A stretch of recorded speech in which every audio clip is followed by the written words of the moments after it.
All right, good morning, folks. It is the day before Thanksgiving break. Didn't seem that way, but it is for sure. So, congratulations for getting up to that point. We don't have too many people here, but I would prefer to get started right away with the pretense that we then don't have to go the entire period. Okay. So I've got today we've got a handful of current events that we need to do. So it's Jacob. Jacob is up first, Mr. Dirks. So Jacob, are you ready to go? Yeah, I'm ready. Okay, I'm going to got your screens, your slides on the screen here, and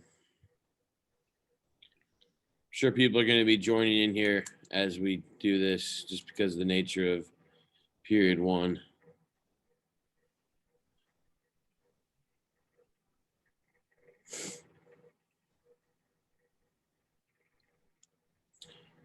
All right, so just present. And Jacob, on the screen, can you see Corona and the NFL? Yeah, I can see that. Okay. Well, take it away. Okay, so my topic was the coronavirus and the NFL and like how many people could be in the stadiums and stuff. So as of week 11, NFL people, like the teams, let people in the stadiums, but some of the teams also didn't let anyone in their stadiums because they're still taking precautions. But the Colts are planning on having 12,500 fans this week, even though how high our percentage is right now. And usually the NFL season will start on Labor Day, but it started a few days late because of Corona. And then like they started late, so they didn't have fans for a few weeks. And then they finally started letting people in. And then hopefully in the future, teams will go back to full capacity when the vaccine comes out. And then that's a video on the Colts finally letting people into their Writing's not that easy, but Grammarly can help. Colts what? Starting to let a little bit of people into their stadium. Okay. It undermines the writers. The Colts will be back on the field later this month, but there will be no roar of the crowd this year at Lucas Oil Stadium. Only 2,500 fans will be allowed at the home season opener. Good evening, everyone. Thanks for joining us. I'm Bob Donaldson. I'm Debbie Knox. About 65,000 football fans can pack Lucas Oil Stadium. 2,500 is less than 5%. CBS 4's Mike Sullivan's at the stadium right now to explain how the team came to this decision. It feels pretty drastic, doesn't it? 2,500 fans for a stadium that fits more than 65,000. Colts spoke with city health officials trying to come up with a number, and here it is. For a Colts superfan, it's about imagination. My Lucas Oil Stadium is full. Call it a fantasy life. Welcoming you to Cloney Dungy's Lucas Oil Stadium. It's packed for every game. Weird side note.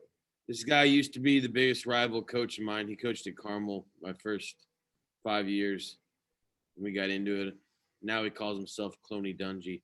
But in reality, Mike Bostic, a.k.a. Cloney Dungy, only looks like the Hall of Fame coach, and Lucas Oil will be anything but packed. Just redo the stands and make them blue. Only 2,500 fans will be allowed in games for this season. All our money that we spent for this year's season tickets went towards next year. Bostic opting out, along with many of his friends, some now wondering if they will get in this year. I'd really like to.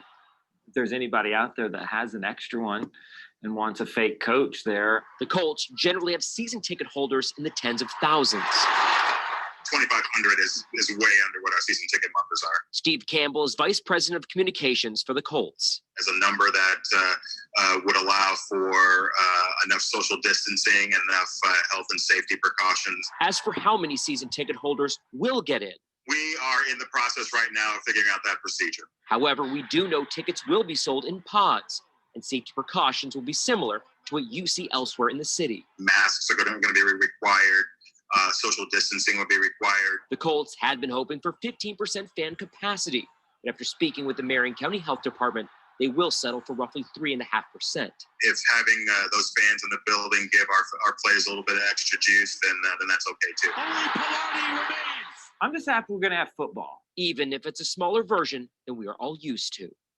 More bad news for fans. Touchdown Town, which is normally outside the stadium here, will be closed this season. And the Colts are expected to make an announcement next week in terms of logistics for any attendees that are coming to the game here, or if there's any possibility for tailgating.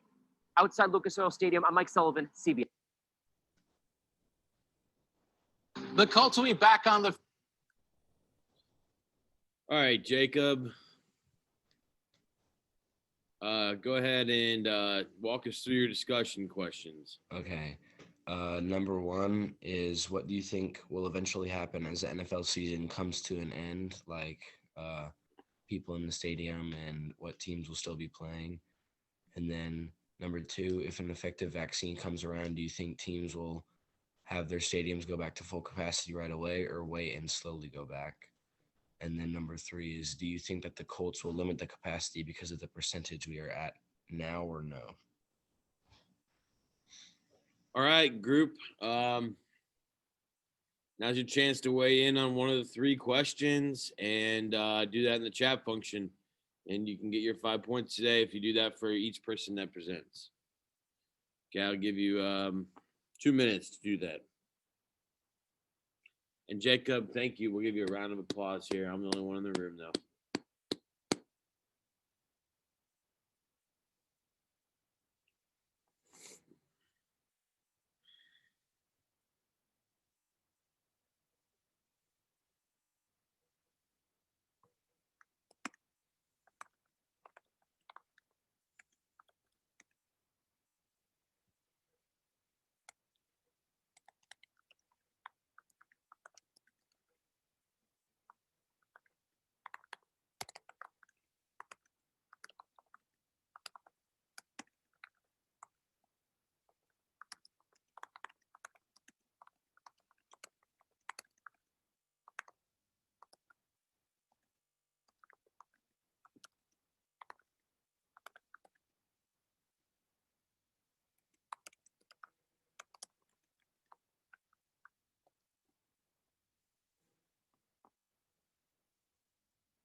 Wesley Goins, you're on here, right? Did you share your project with me? I was having trouble finding it. I'm trying to share it right now. Okay.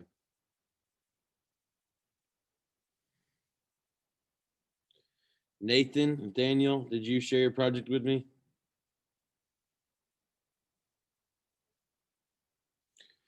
You didn't show up today, probably because you knew you had to present. Okay.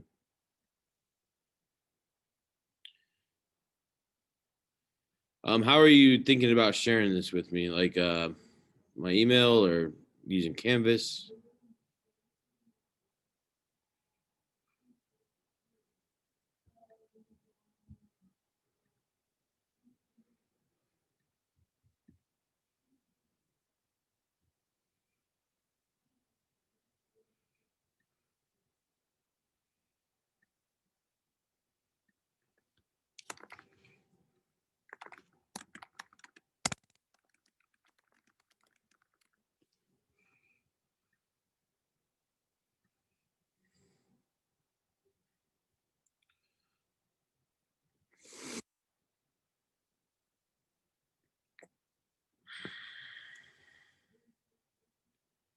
What are we thinking? What are we looking at here, Wesley?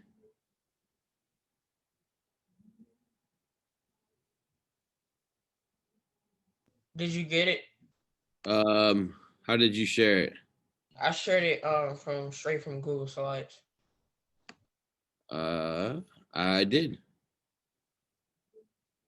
Can I try to send it to your Canvas email? I got it right here. You're all good, man. Okay. California wildfires, right? Yes. Okay. I'm gonna share the screen and then you're gonna get to go.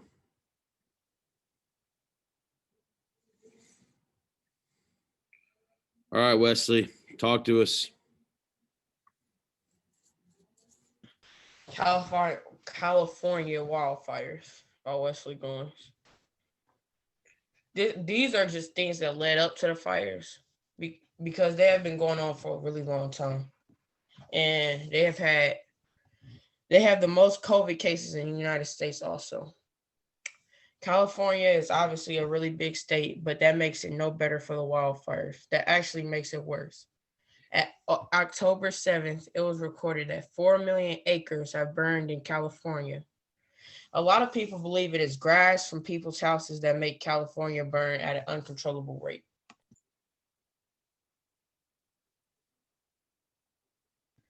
No, this is not the first time California has had crazy wildfires.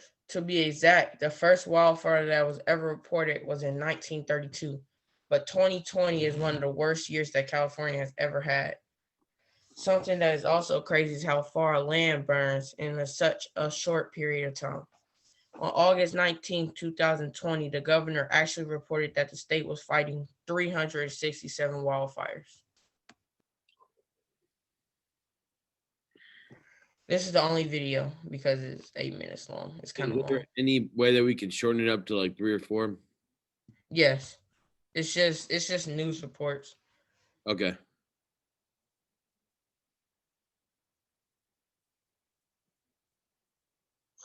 The little things in life are easy to take.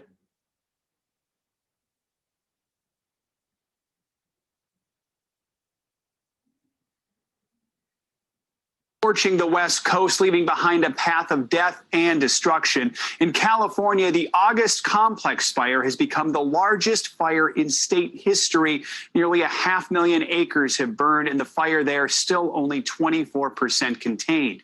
NBC News correspondent Steve Patterson is near another fire, the El Dorado fire. It's burning in Yucaipa, California, east of Los Angeles. Steve, I know you've been throughout the region all week long covering the fires. What is it you're seeing today?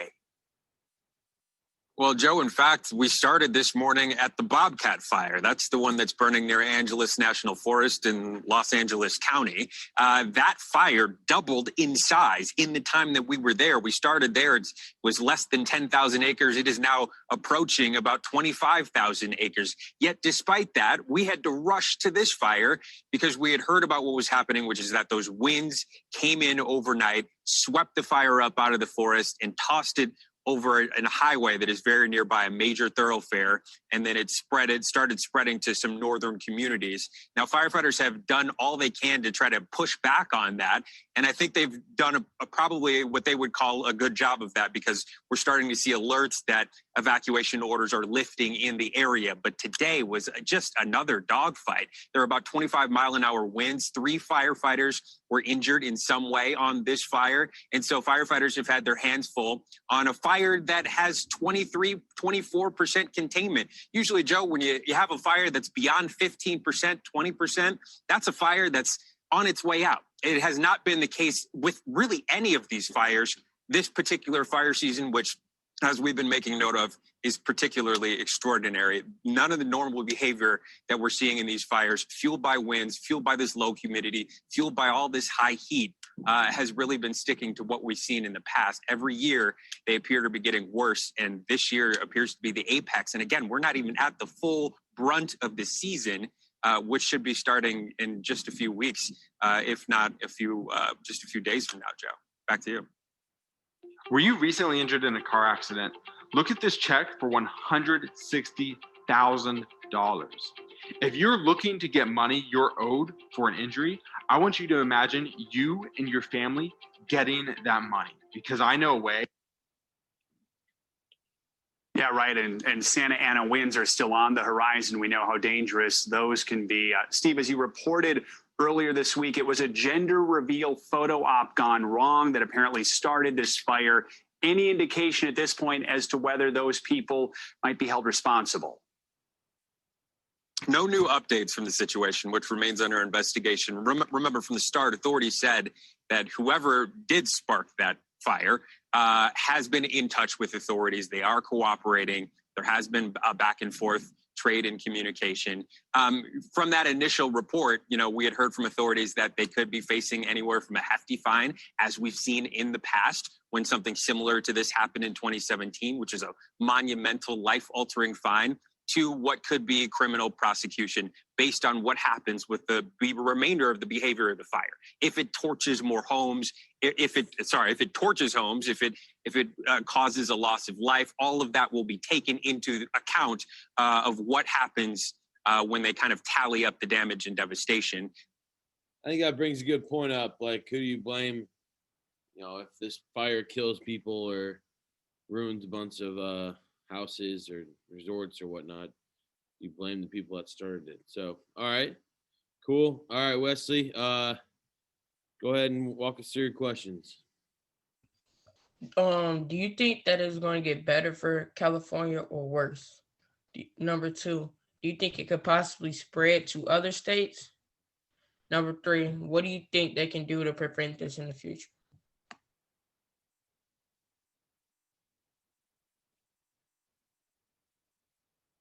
All right, I want everybody to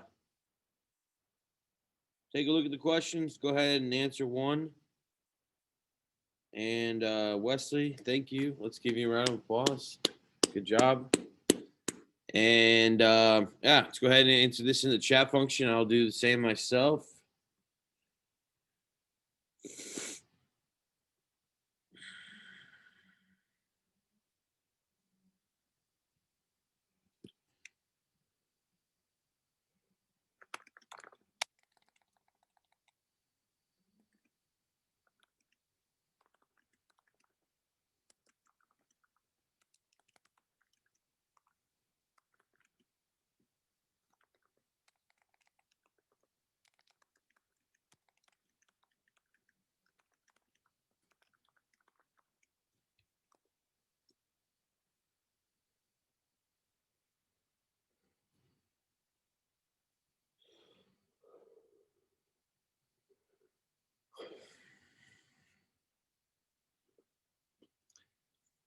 All right, as people are getting ready here, Nathaniel, are you out there?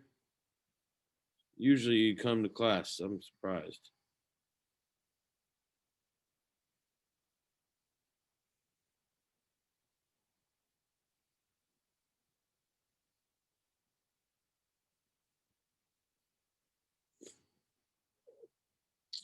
I do not see you.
All right. Looking to move forward here. I don't see Miss Hodge on here. I don't see Mr. Amos on here. So that's their fault. I see Chris Gill. Chris, are you ready to present? No, I didn't finish it. Okay, Maritza, are you ready to present?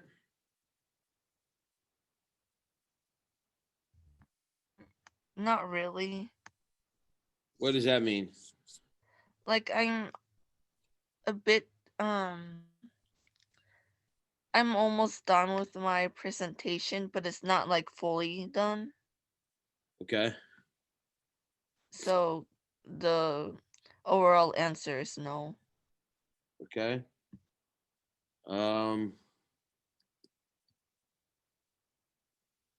Zoe and Nathaniel. All right. Well, here's what I'm gonna make an executive decision then.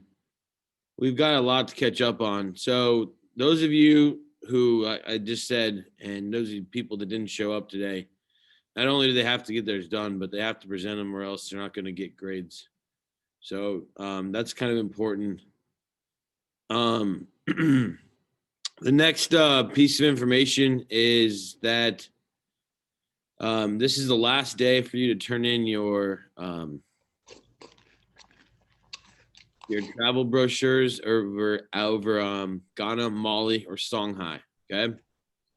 So I graded the ones that and graded the extra credit to the people who had turned them in on time yesterday, but I was not able to, obviously grade the ones that haven't come in yet. So if you need to upload that still, you're going to end up having a few minutes here to do that, so take advantage of it. The other thing then is there are also quite a few missing intros. So if you need to get your intro done, get that in. And then the questions for this week will end up on our final exam. So I'm not going to make a test over this. I'll just put it in the exam. And then when you come back, we're going to talk about the Renaissance and the Reformation because the other teachers are. So when you switch classes, I don't want you to be behind where the other classes are. I want you to try to keep up with them, even though they cut out a lot of information that we talked about. So my other piece of advice would be to be safe over the next 9 days and enjoy the great weather you're going to get today. Even right now, it's 55 outside. Go take a 10-minute walk if you're done with all your stuff. Okay. All right, everybody, you guys, you have been a great class. I really love the camaraderie in here. You're very uplifting to each other and embody a spirit of teamwork that is something that I definitely admire. So push your classmates to get their work done and finish strong here and have a nice week off, okay? We'll go ahead and end it there. Thank you. Bye-bye. Thank you. Bye.